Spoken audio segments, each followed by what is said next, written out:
An elderly man, Frank, is betrayed by his greedy children but finds solace. After discovering a hidden treasure, in the quiet neighborhood of Jasmine Valley, a small house stood out among all the others for its beautiful and colorful garden. It was the house of Frank Johnson, a 72-year-old man known among the neighbors for his excellent sense of humor and his impressive roses. However, the vibrant joy of the colors of his rose bushes contrasted with the desolate sadness of the silence in his home. Hardly anyone visited Mr. Johnson anymore. It had been years since his children, Diane and John, had left the house. The once lively and bustling family Sundays had become distant memories. Frank spent most of his days in a solitude that was only mitigated by his garden, surrounded by his beloved roses. Sitting in the rocking chair at the entrance of the house while holding a cup of coffee in his hand, Frank remembered the years of laughter when his children, John and Diane, were little, and his wife brightened the days. Those moments of overflowing happiness, with the noise of children's games and the soft melodies of the piano his beloved Emily used to play, now seemed so distant, as if they belonged to someone else's life. "Where are my children?" Frank whispered with an anguished voice and eyes filled with tears. At that moment of immense nostalgia, the sudden sound of the phone broke the silence. Frank lifted his head, stood up quickly, leaving the cup of coffee on the old wooden table next to him. As he approached the phone, he wished it was one of his children calling him. As he picked up the receiver, his trembling voice answered with a hello, carrying years of unspoken longings and wishes. "Dad, it's me, John," said a deep and familiar voice on the other end of the line. Frank's heart leaped at those magical words. It was his son calling after so long. "John, is it really you?" Frank asked, disbelief and emotion in his voice. "Yes, Dad, it's me," John replied. "Oh dear, it's been so long since we last spoke. How have you been, son?" "I've missed you," Frank began, his tone a little cool, as if the words had been rehearsed and didn't truly come from the heart. "I've been talking to Diane, and we've been thinking about visiting you soon. What do you think about that?" "That would be wonderful, son. I would be so happy to see both of you," Frank responded with joy. "I know, Dad," John replied almost mechanically. "We just need to organize our schedules, but we'll confirm the date as soon as possible." The old man nodded, even though John couldn't see him. "That's fine, son. I'll be here waiting for you." After the call ended, Frank's face carried a smile reflecting his enthusiasm at the prospect of seeing his children again. He walked back to the living room, feeling a slight breeze of hope in his heart.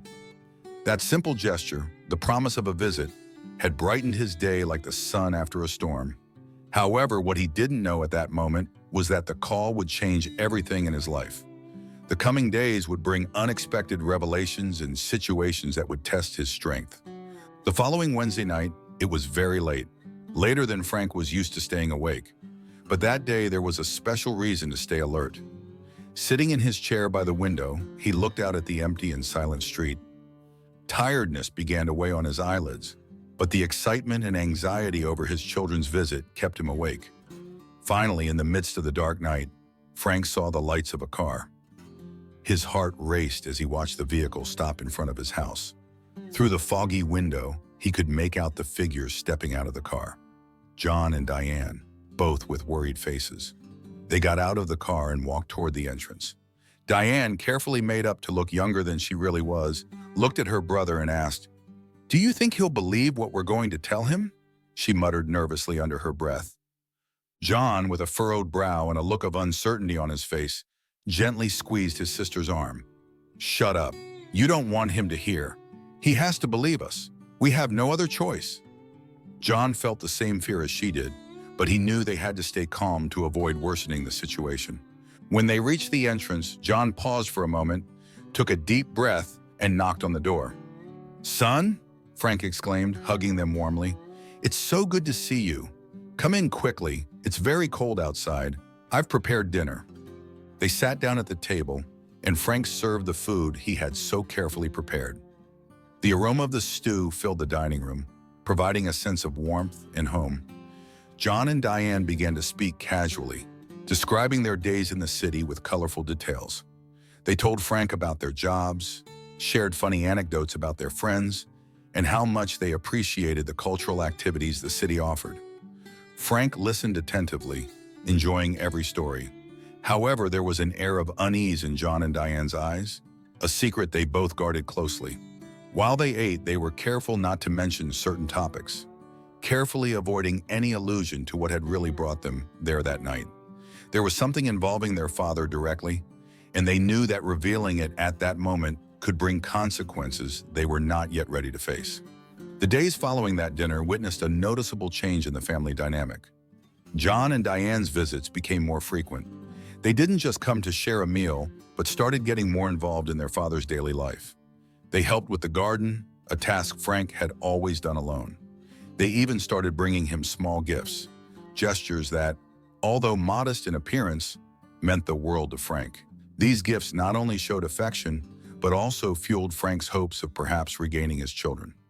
One evening, John decided it was time to talk to his father about something that had been on his mind for a while. After dinner, while Diane was washing the dishes, John stayed alone with Frank in the living room. The light from the lamp cast soft shadows on the walls, and the crackling of the fireplace filled the uncomfortable silence. "Dad," John began, "there's something I want to tell you. Diane and I miss you a lot. The truth is, life in the city is pretty hectic, and even though we love coming to see you, it's sometimes difficult because of our schedules. You miss us too, don't you?" John continued, trying to guess his father's thoughts. "We thought it might be a good idea for you to sell the house and move in with us in the city. That way we could take better care of you and spend more time together, like when we were younger." Frank's eyes filled slightly with tears, but a faint smile appeared on his face. Surprised by the suggestion, he looked at his son, his eyes brimming with tears of joy. He could hardly believe what he was hearing. The possibility of living with his children again was everything he had ever wanted. However, he had no idea that his dreams were about to turn into a horrible nightmare. For several days, Frank thought a lot about John's proposal. The mere idea of selling the house he loved so much overwhelmed him. That house wasn't just a structure. It was the home where he had shared his entire life with his late wife. Every corner, every wall, was filled with valuable memories. However, the thought of being able to see his children every day also filled him with a hope he hadn't felt in years. Finally, one night, he made a decision. Frank picked up the phone and dialed John's number. The sleepless nights and days of reflection were over. "John, I've been thinking a lot about your proposal," Frank began, his voice firm but loaded with emotion. "It's difficult for me to part with this house. You know how much it means to me and all the memories I've kept here. However, I've also come to understand that living near you and Diane is the most important thing now. I don't want to waste any more time being away from you. I've decided to accept your proposal. I'm going to sell the house and move to the city with you. I think it's the best decision for everyone," he said with a resolute yet peaceful tone. The siblings exchanged glances, their faces hiding a dark satisfaction upon hearing their father's decision. They were about to do something horrible, but Frank had no idea. "Oh, Dad, we're so happy," John exclaimed on the other end of the phone. "You'll love it here, you'll see." In just a few days, Frank's house had been sold. The process was surprisingly quick, and soon he found himself surrounded by boxes containing the memories of an entire lifetime. As he carefully packed away an old blanket knitted by his wife, he felt a pang in his chest and a silent tear rolled down his cheek. At that moment, he realized how much he was going to miss that house. Now, as he left it behind, he felt like a part of himself was staying with it, locked inside those walls he had loved so much. "Don't worry, Dad," Diane said, hugging her father. "You'll love the city, and most importantly, we'll all be together." At that moment, Frank didn't notice the knowing glance his children exchanged behind his back. He was far from imagining the true intention behind those comforting words. The move was finally completed. Frank said goodbye to his house in the neighborhood where he had lived for decades. The sun was beginning to set on the horizon as Frank closed the front door of his home for the last time. He took a deep breath, trying to capture in one breath all the scents and sounds that had accompanied him for so many years. With one last nostalgic look, he headed toward John's car, which was already waiting with the engine running, to take him to the big city.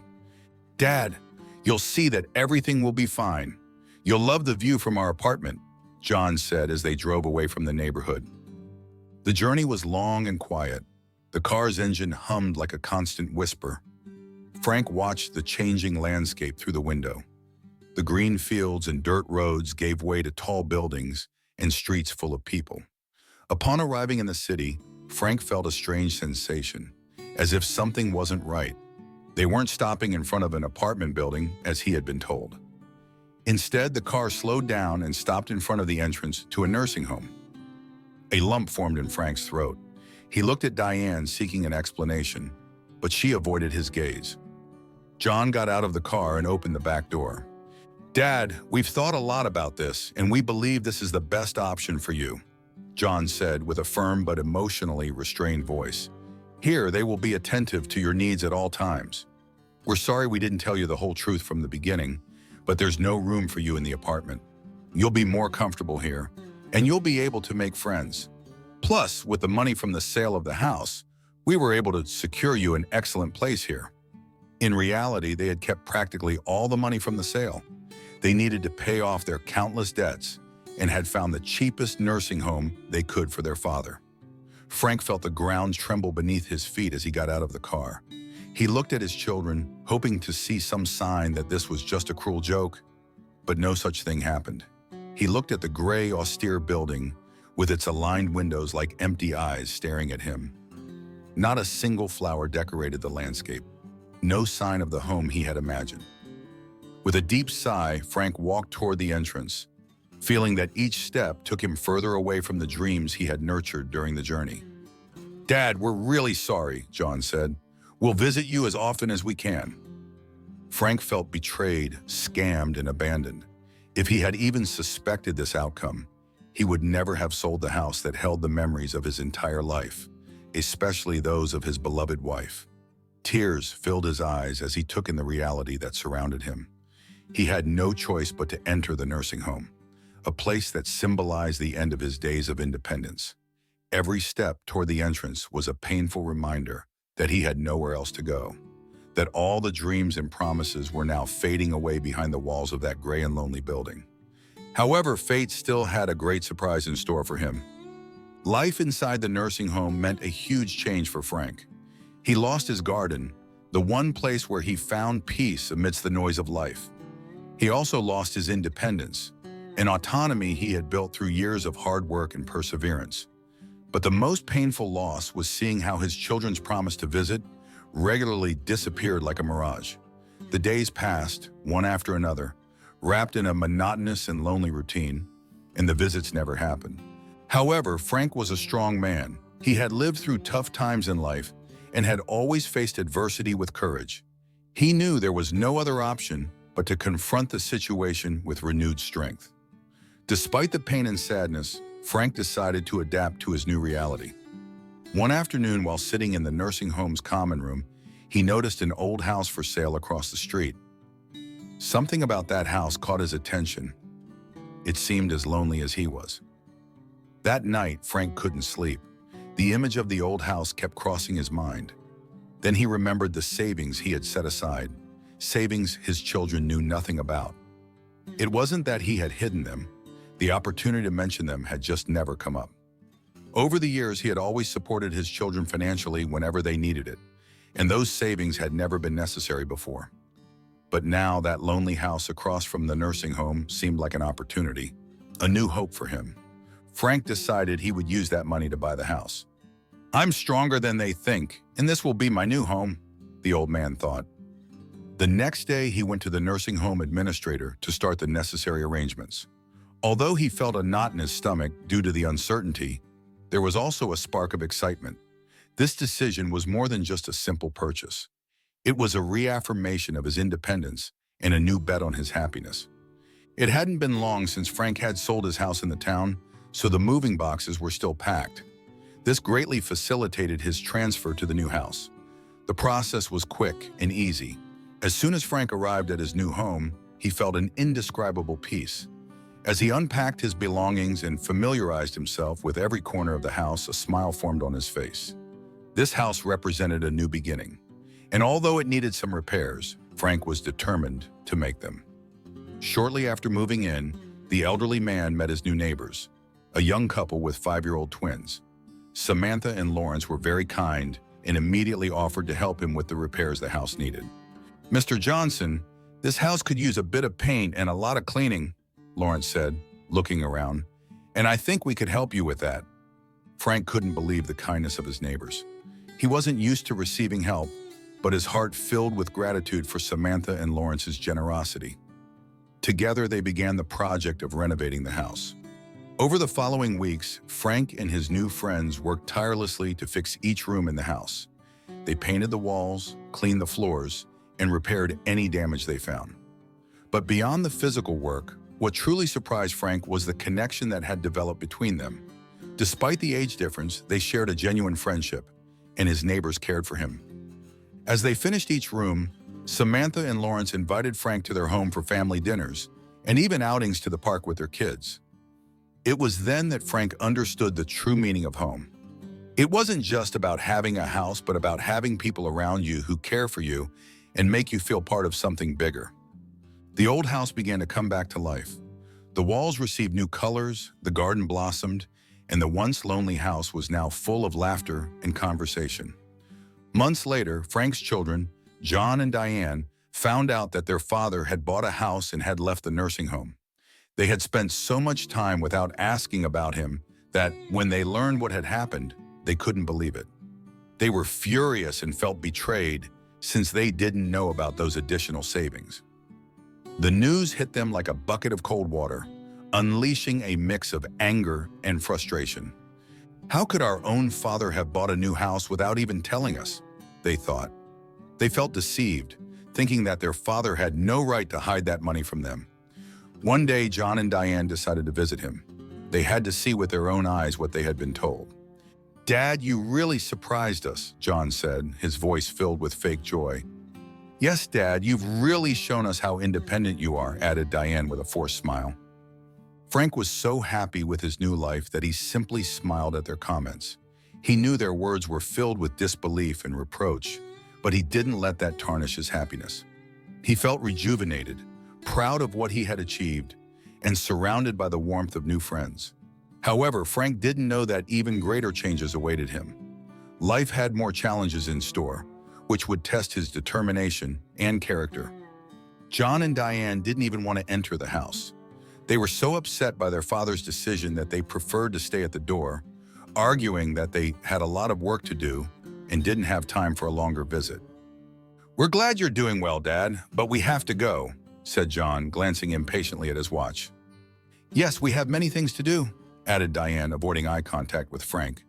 The old man felt hurt by his children's coldness, but he didn't let the sadness overtake him. He bid John and Diane farewell with a serene smile, watching as they quickly walked away without looking back. Frank went back inside his house, and with so much free time, he decided that maybe it was a good moment to explore the basement. With the help of his neighbors, the house had been greatly improved, but none of them had had time to attend to the basement. That place still contained boxes and some old furniture left behind by the previous owner. Frank descended the stairs, noticing the dust floating in the air and the faint smell of dampness that permeated the environment. When he turned on the light, a dim bulb illuminated the space, revealing a hidden treasure of memories and objects accumulated over time. The boxes were filled with old photographs, books, and personal items that told stories of a past life. The furniture, though covered in dust, retained a nostalgic charm that sparked deep curiosity in Frank. But what caught his attention the most was an old wooden chest in a corner, locked with a rusty padlock. Frank picked up the chest and blew gently on it, trying to clear away the dust while wondering what might be inside. The wood was old and the padlock was rusted, but even so, the chest exuded a kind of latent mystery. He tried to open it, but he didn't have the key or tools that might help. Then he thought maybe his neighbor Lawrence could help him. That same afternoon, Lawrence and his family visited as they usually did. Together, they opened the old chest, and when they did, they were left speechless by what they saw inside. A large amount of jewelry, old coins, and other valuable items were found inside, along with a handwritten note that said, "I hope this treasure finds someone worthy and kind-hearted. I have lived a long life, so long that I have been left without family or friends to inherit my fortune. To whoever finds this chest, I humbly ask that you use these jewels and coins for a good purpose. May this wealth be a blessing both for you and for others."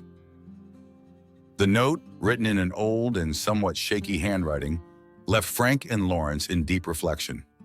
"This is incredible, Mr. Johnson," Samantha exclaimed, her eyes wide with amazement. "You are a very lucky man." But Frank was stunned by the discovery, unsure of what to do with this unexpected fortune. Lawrence broke the silence with a sensible suggestion. "Mr. Johnson, I recommend we keep this treasure very well hidden until you have time to calmly think about what to do with it," he said in a calm but firm voice. Samantha nodded in agreement with her husband's suggestion. Frank, still overwhelmed, decided to follow his neighbor's advice. Together, they found a safe place in the house to keep the chest protected and away from prying eyes. In the days that followed, Frank reflected deeply on his discovery in the basement. The wealth he had found could change anyone's life, but for the elderly man, the true value lay in the friendship he had found with Lawrence, Samantha, and their twins. Over the years, Frank became even more integrated into the lives of Lawrence and Samantha's family. The twins saw him as a grandfather, and there wasn't a day when they didn't run to hug him excitedly as soon as they came home from school. Their visits to Frank's house became a regular routine, full of joy and closeness. They spent hours listening attentively to the old man's life stories, tales full of lessons and memories of past times. Often, the little ones would ask him for advice, and Frank, with the wisdom that only comes with age, responded with words filled with love and depth. For Frank, the true treasure wasn't in the chest full of jewels and coins, but in the moments shared and the unconditional love of his new family. But time also brought new challenges. Frank's health began to worsen, and old age proved to be a formidable opponent. Nevertheless, he never accepted defeat and always found happiness in the small details of life. "Frank, you need to let us take care of you," Samantha warned sincerely, concerned for her friend. "And I do, dear, I do," Frank replied with a weak smile. "I'm surrounded by people I love, and that's all that matters." Frank had found a real family in the most unexpected place, and he was infinitely grateful. Meanwhile, his children were still obsessed with the wealth they believed their father was hiding. Convinced that he was keeping a fortune from them, they began plotting to ensure that money would end up in their hands. But what they didn't know was that their father had already found a treasure in the basement of his new home. Sensing that his end was near, Frank decided it was time to contact a trusted lawyer to draft his will. With Samantha's support, Frank sought out a well-known lawyer, recognized for his integrity and discretion. Meanwhile, John and Diane remained unaware of his plans, still convinced that the material wealth was the only thing that mattered. The decisions Frank made that day would be the final and most surprising chapter of his life. His health continued to decline over the following months. Though his strength no longer accompanied him, he always tried to gift a smile to the twins and share a new story with them. "They're the family I've chosen," he would say, holding their hands, "and I couldn't be more grateful." One day, John and Diane, drowning in debt once again, decided to visit their father. When they arrived at the house, they knocked on the door, and Samantha opened it, leading them into the living room where Frank rested in his favorite chair. The image they found there shocked them deeply. Their father, who had always been a strong figure, now seemed extremely fragile. The years in his declining health had taken their toll on his appearance, leaving him looking exhausted with a much weaker gait. "Dad, we didn't know you were like this. You should be in a hospital," John said, trying to hide his frustration. Diane nodded, avoiding her father's gaze. "No, my dears," Frank replied, his eyes tired but determined. "This is my home, the place where I want to spend my last days, surrounded by the people who truly care about me." Their visit was brief and uncomfortable. When they left, a strange calm once again settled over the house.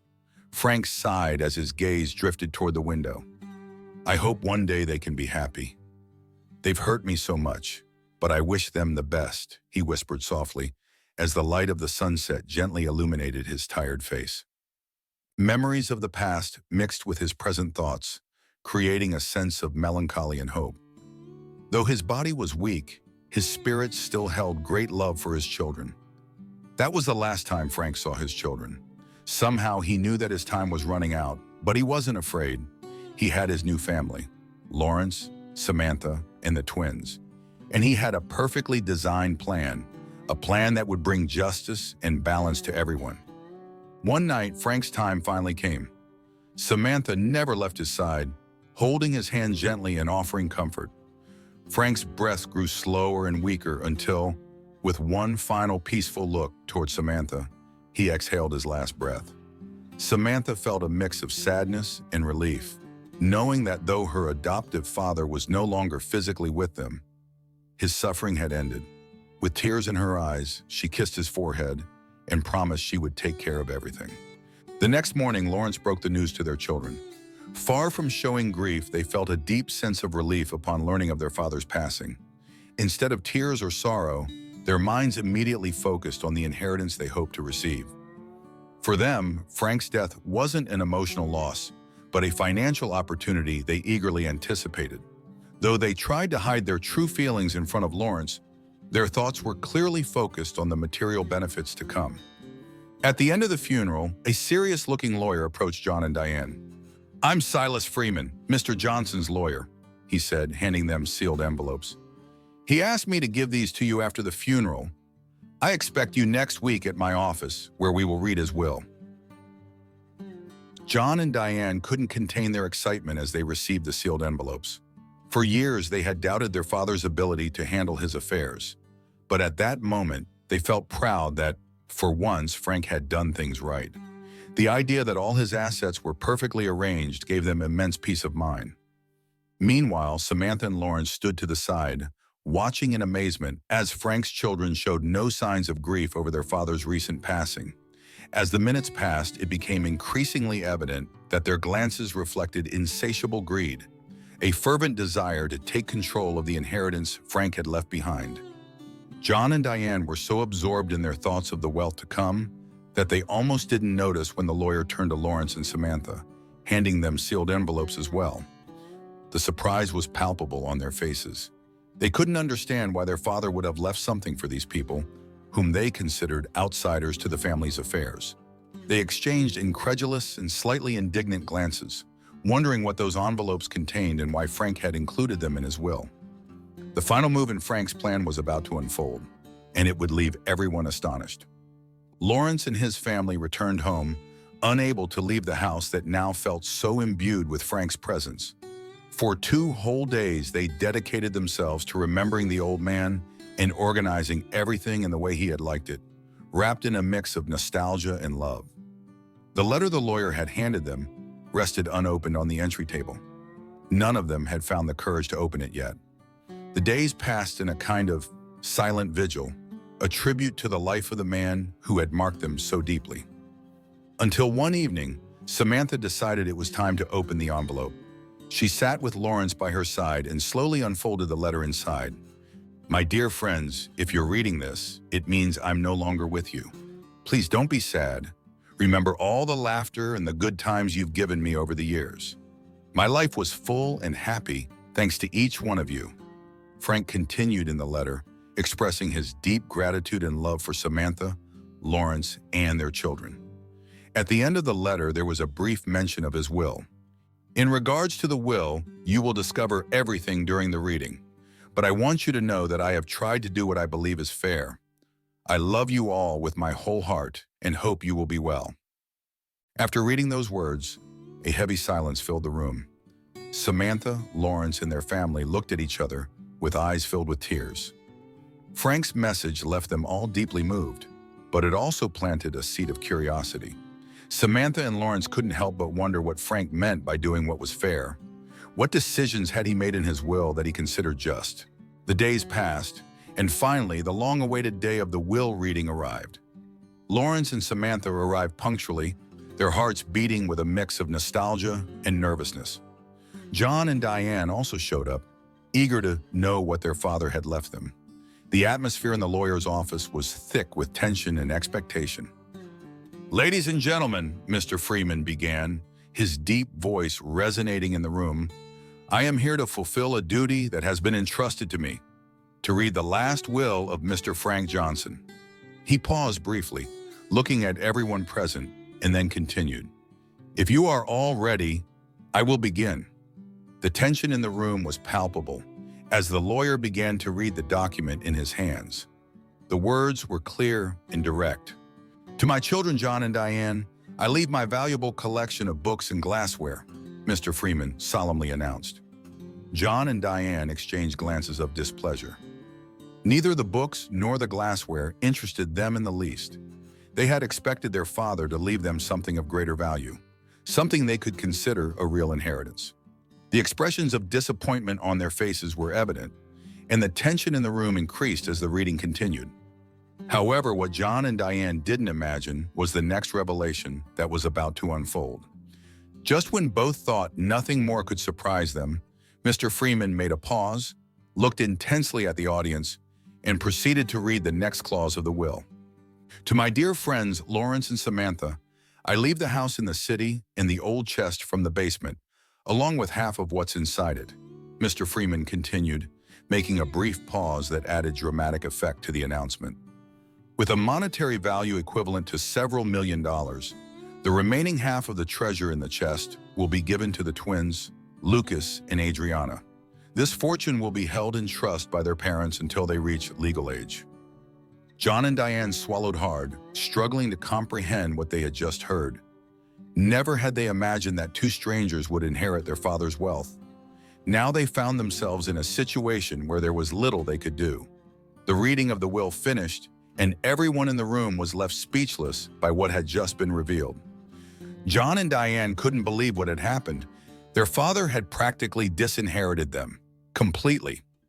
Just as the room started to empty and the murmurs of surprise turned into a tense silence, Mr. Freeman raised his hand, requesting everyone's attention once again.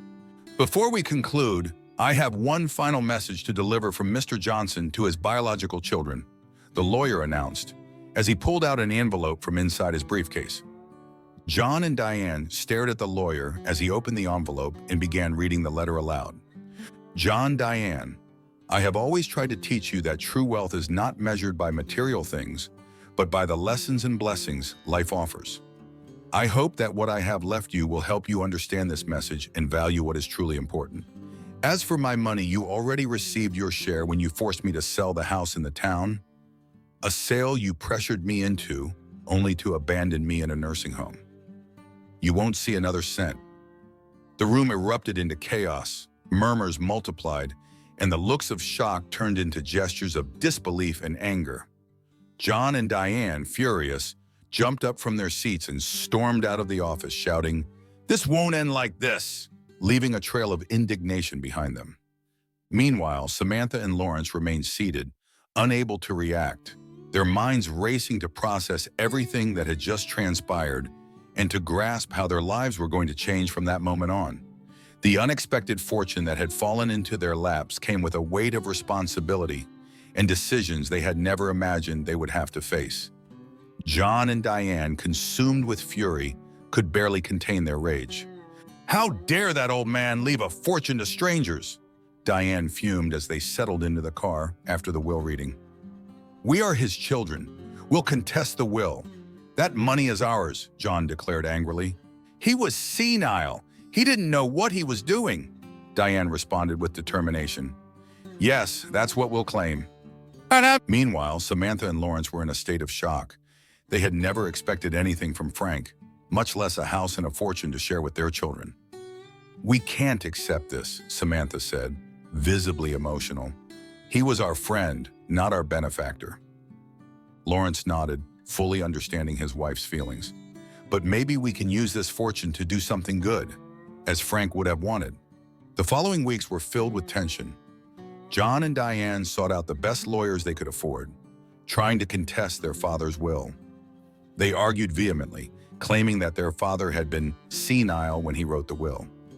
"Our father wasn't in his right mind when he wrote the will. He didn't know what he was doing," Diane insisted before the lawyer. However, Samantha and Lawrence couldn't stay silent in the face of such accusations. "That's a lie," Samantha exclaimed, her voice cracking with indignation. "Frank was perfectly lucid. He never suffered from any kind of dementia. Lawrence intervened with calm but firm resolve. How can you say such a thing when you weren't even present in his life? You didn't visit him, not even for his birthday. You only called him when you needed something. The tension was palpable as both sides struggled to keep their composure. The legal sessions were intense, with testimonies heard and all evidence presented. Finally, the judge pronounced the verdict. This court finds that there is insufficient evidence to suggest that Mr. Frank Johnson was not of sound mind when he drafted his will, declared the judge authoritatively. Therefore, the will is valid and will be executed according to Mr. Johnson's expressed wishes. Upon hearing these words, Samantha and Lawrence felt relieved, while John and Diane exchanged looks of frustration and defeat. The judge's decision meant that Frank's legacy could now be used for good, as he had always intended. John and Diane, unwilling to accept the judge's ruling, attempted to fight the decision again in court. However, they encountered an insurmountable obstacle. No lawyer would take their case. The verdict was clear and conclusive, and there was nothing more to be done. Desperate, John and Diane realized they had spent the little money they had left on lawyers who were unable to change the outcome. Forced by circumstances, they had no choice but to move into a tiny, dark apartment on the outskirts of the city, far from the glamorous lifestyle they had once enjoyed. The life they once knew vanished, leaving them with nothing but the bitter taste of defeat and frustration. Meanwhile, motivated by the love and respect they had for Frank, Samantha and Lawrence decided to use the inheritance to fulfill Frank's last wishes. With a significant portion of the money, they established a foundation aimed at supporting the education of talented young people who lacked financial resources. The educational center, named the Frank Johnson Foundation, offered full scholarships, workshops, and mentoring programs, inspiring future generations to reach their full potential. In addition to establishing the foundation, Samantha and Lawrence set aside a significant portion of the inheritance for the education of their own children. Aware of the importance of a solid education, they wanted their children to grow up with the values Frank had always promoted: effort, dedication, and honesty. In this way, their children not only received an excellent education, but also learned to appreciate their grandfather's legacy and the positive impact they could have on the world. Through their actions, Samantha and Lawrence demonstrated that Frank's true legacy wasn't just material, but also moral and educational. The Frank Johnson Foundation not only changed the lives of many young people, but also perpetuated the values Frank had so cherished. The education of their own children, influenced by these same principles, ensured that future generations would carry forward Frank's legacy. Thank you for joining us in this emotional journey through Frank's story. We hope his tale of resilience, family, and the true meaning of wealth touched your heart as much as it touched ours. If you enjoyed this story and would like to see more content like this, don't forget to give us a thumbs up and subscribe to the channel. Your support helps us create more impactful and heartfelt stories. And if you have a personal experience that has deeply moved or impacted you, we'd love to hear it. Feel free to share your story in the comments below. We believe that every life holds a universe of emotions and lessons, and your stories inspire us to keep creating meaningful content. Thank you for being part of this journey, and we can't wait to share even more stories with you soon. Until next time.